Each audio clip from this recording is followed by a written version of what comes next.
Dear students, welcome our channel. நம்ம 11th accounts பார்க்க போகிறோம். ஏற்கனவே 10 சம் போட்டோம். ஃபஸ்ட்டு 3வது லெசனில் போட்டோம். இப்போ 11வது கணக்கு போட போகிறோம். நம்ம ஏற்கனவே இது விதியெல்லாம் என்னன்னு சொல்லிட்டு நம்ம ஏற்கனவே பார்த்துருக்கோம். என்னென்ன விதி வந்து இடம்பெறும்னு சொல்லிட்டு நம்ம ஏற்கனவே பார்த்துருக்கோம். இப்போ அதுக்காகவே பாருங்கள். ஷியாம் எனும் எழுதுகோளையை பார்த்து குறிப்பிட்டு 2015 ஆகஸ்ட் மாதத்துக்குரிய நடவடிக்கைகளை பதிவு செய்க அப்படின்னு கொடுத்துருக்காங்க. ஷியாம் எழுது குறிப்பிட்ட பதிவு அப்படின்னு சொல்லி எழுதிட்டேன். பயிற்சி வினா 11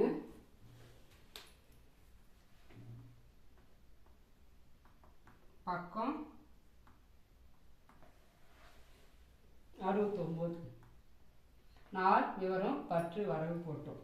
பாருங்கள், 1ஆம் தேதி நடவடிக்கை ரொக்கம் 4 லட்ச ரூபா, சரக்கு 5 லட்ச ரூபா வரை தொழில் தொடங்கியது. இப்போ இது கூட்டு குறிப்பேட்டு பதிவு. ரொக்கம் 4 லட்ச ரூபா கொண்டு வராரு, சரக்கு 5 லட்ச ரூபா கொண்டு வராரு. இது கூட்டு குறிப்பேட்டு பதிவு. ஒன்றுக்கு மேற்பட்ட நடவடிக்கை வந்தாலே கூட்டு குறிப்பேட்டு பதிவு.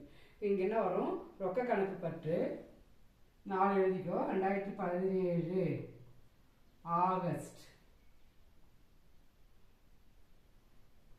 போட்டு 1ஆம் தேதி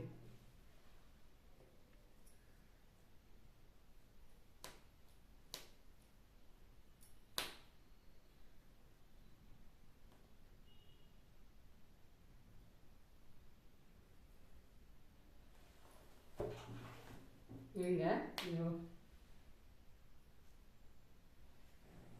ஆயிடுச்சு. இப்போ வாங்க பார்க்கலாம். ரொக்க கணக்கு பற்று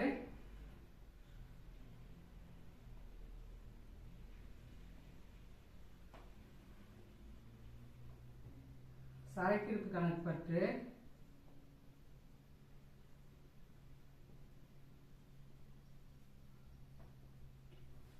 எவ்வளோ? ரொக்கம் 4 லட்ச ரூபா,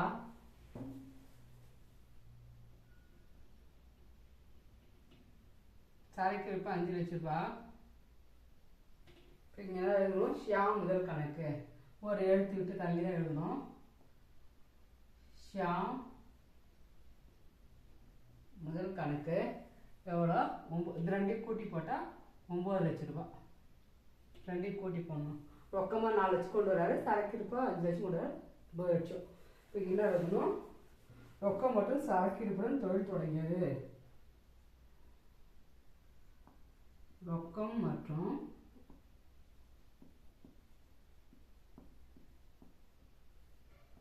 சரக்கிருப்புடன் தொழில் தொடங்கியது.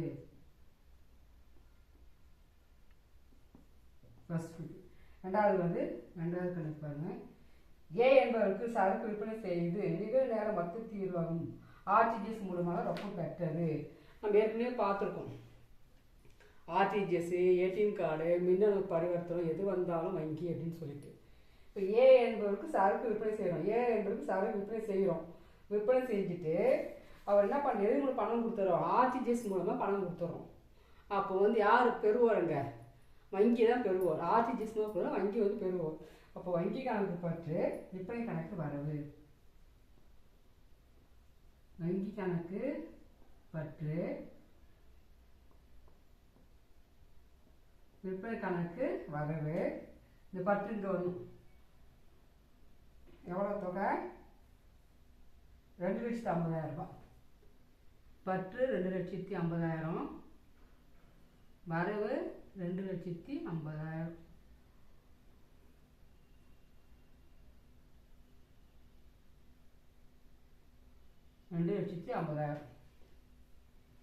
விற்பனைக்காக நிகழ்நேரம் மொத்த தீர்வாகவும் ரொக்கம் பெற்றது.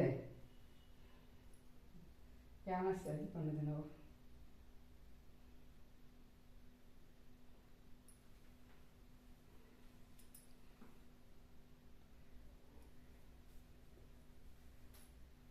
விற்பனைக்காக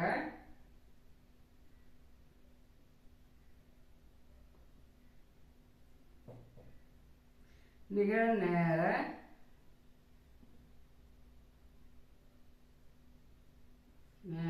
மொத்த தீர்வகம் மூலம் தீர்வாக மூலம் ரொக்கம் பெற்றது.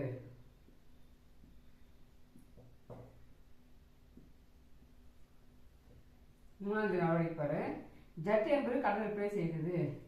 ஜட் என்பவருக்கு கடன் விற்பனை செய்தது. ஜட் என்பது கடன் விற்பனை செய்கிறோம் அப்படின்னா அது ஜட் என்பவர் யார்? பெறுவோர். ஜட் என்பவர் யார்? பெறுவோர். ஜட்டு கணக்கு பற்று விற்பனை கணக்கு வரவு. ஜட்டு கணக்கு பற்று விற்பனை கணக்கு வரவு. எவ்வளோ தொகை? 20,000 ரூபாய்.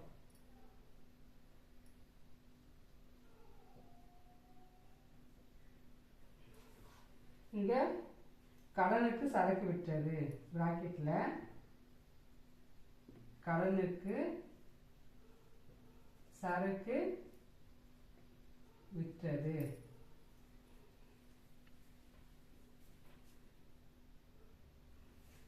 இப்போ 5ஆம் தேதி நடவடிக்கை பாருங்க. பெருக்கு ஜட் என்பவர் மீது எழுதிய 20,000க்கான மாற்றுச் சீட்டை அவர் ஏற்பு செய்தார். இப்போ 3ஆம் தேதி ஜட் என்பவருக்கு 20,000 ரூபாய்க்கு கடன் சரக்கு கடன் விற்கிறோம். 5ஆம் தேதி என்ன பண்ணுறோம்? அவருக்கு மார்க் ஷீட் எழுதி தந்துடும். அது ஏற்றுக்கிறார். அவர் மார்க் ஷீட் அவருக்கு இப்போ 20,000 ரூபாய்க்கு தகுந்த மார்க் ஷீட் எழுதி தரோம். அதை அவரை ஏற்றுக்கிறார். அப்படின்னா அது பெருதுக்கு மார்க் ஷீட் கணக்கு பற்று 5ஆம் தேதி பெருதுக்குரிய மார்க் சீட்டு கணக்கு பற்று ஜட்டு கணக்கு வரவு. ஜட்டு எழுதி தராரு. ஜட்டு கணக்கு வரவு எவ்வளோ? 20,000 ரூபா. பெருந்துக்கு மார்க் கணக்கு பற்று 20,000, வரவு 20,000. இங்கே பெற வேண்டிய தொகைக்காக மார்க் சீட்டு பெற்றது. நம்ம 20,000 வர வேணும் இல்லையா? அதுக்காக தான் பெற வேண்டிய தொகைக்காக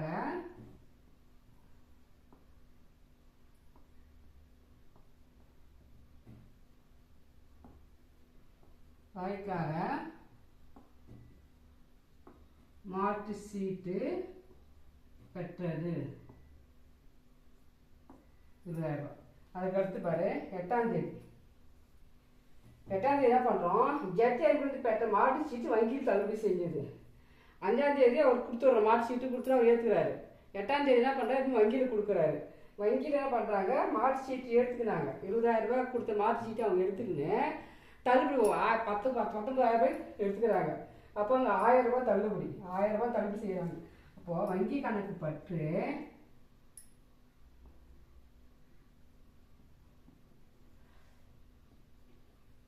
தள்ளுபடி கணக்கு பற்று வங்கியில் எவ்வளோ கொடுக்குறோம்? 19,000 ரூபாய். எவ்வளோ தள்ளுபடி? 1,000 ரூபாய். இப்போது பெருதுக்குரிய மார்க் ஷீட் கணக்கு வரவு. பெருதுக்குரிய மார்க் ஷீட் கணக்கு வரவு 20,000 ரூபாய். இப்போது மாற்று சீட்டு வங்கியில் தள்ளுபடி செய்தது. மாற்று சீட்டு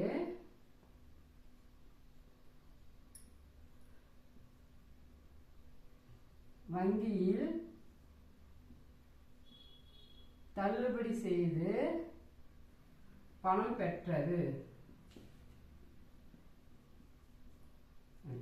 அதுக்கடுத்து 10ஆம் தேதி நடவடிக்கை பாருங்க.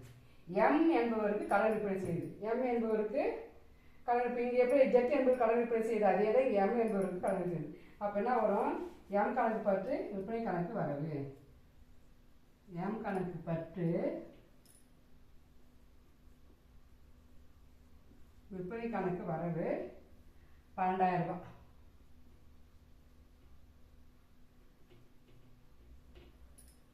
கடன் விற்பனை செய்தது. கடனுக்கு விற்பனை செய்தது. அதுக்கடுத்து 12ஆம் தேதி பார்க்கலாம். பண்ணிட்டு வரேன்.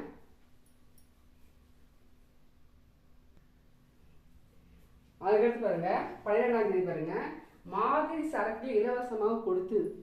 மாதிரி சரக்கு வந்து இலவசமாக கொடுக்குறோம். செலுத்தியது இலவசம் மாதிரி செலவு கொடுக்குறோம். அப்போ என்ன பண்ணுது?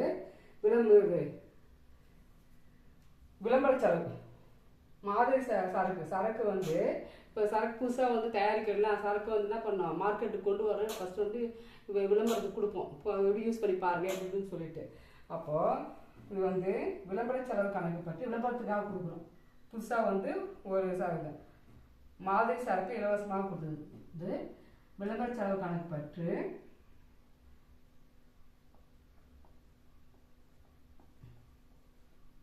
விளம்பர செலவு கணக்கு பற்று கொள்முதல் கணக்கு வரவு கொடுக்கணும், இலவசமாக கொடுக்கணும். கொள்முதல் கணக்கு வரவு எவ்வளோ, 2000 ரூபா. இங்கே மாதிரி சரக்கு இலவசமாக கொடுத்தது, மாதிரி சரக்குகள் இலவசமாக கொடுத்தது. இது வந்து 12ஆம் தேதி. அதுக்கடுத்து 14ஆம் தேதி பாருங்க. அலுவலக தேவைக்காக சரக்கு எடுத்துக்கணும். அலுவலக தேவைக்காக நம்ம சரக்கு எடுத்துக்கணும். என்னது,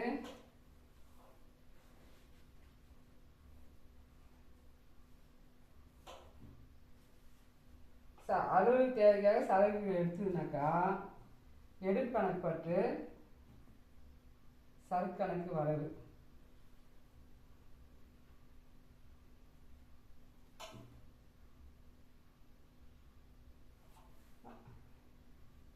அலுவலக தேவைக்காக சரக்கு இலவசமாக கொடுத்தது இல்லையா, அது வந்து அலுவலக தேவைக்காக எடுத்துக்கிறோம். அப்போ எழுதுகோள் கணக்கு பற்று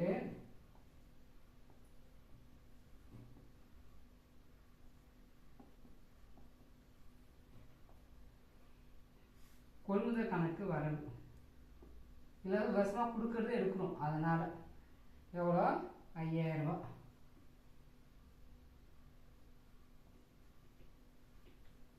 அலுவலக தேவை சரக்கு எடுத்தது, அலுவலக தேவைக்காக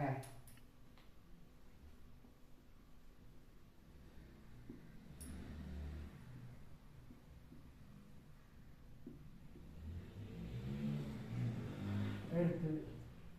அதுக்கடுத்து 17ஆம் தேதி பாருங்க.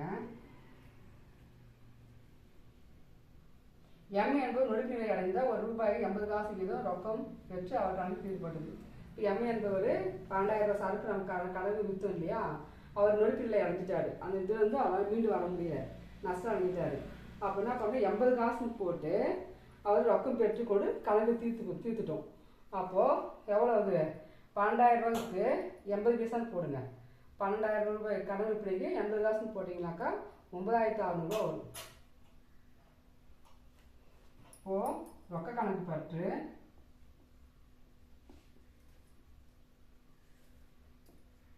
வராது. மீதி வந்து 80 பைசா 20 பைசா வந்து நமக்கு வராது. அவன் நொடிப்பு நிலை அடைஞ்சிட்டாலும் வராது. அப்போ வரா கடன் கணக்கு பற்று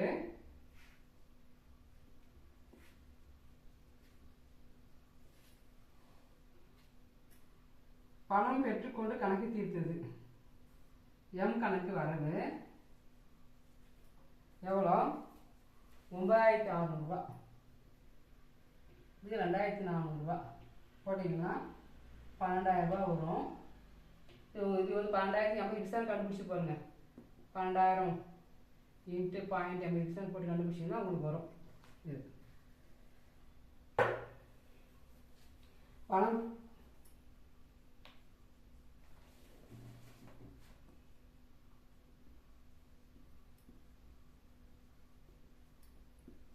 கணக்கு தீர்க்கப்பட்டது.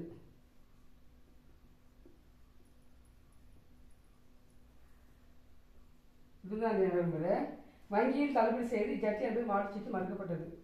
ஜட் என்பது மாற்றுச்சீட்டு கொடுத்ததில்ல, அது வந்து வங்கியில் வந்து மறுக்கப்பட்டது. அப்படி பார்த்தீங்கன்னாக்கா ஜட் கணக்கு பற்று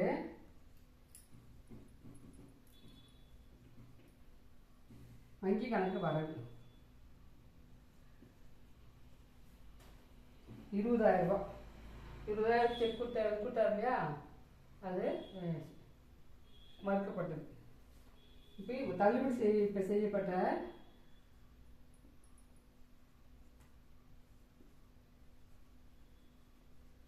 செய்யப்பட்ட பெருக்குக்குறி மாற்றுச்சீட்டு எழுதுக்குரிய மாற்று சீட்டு மறுக்கப்பட்டது.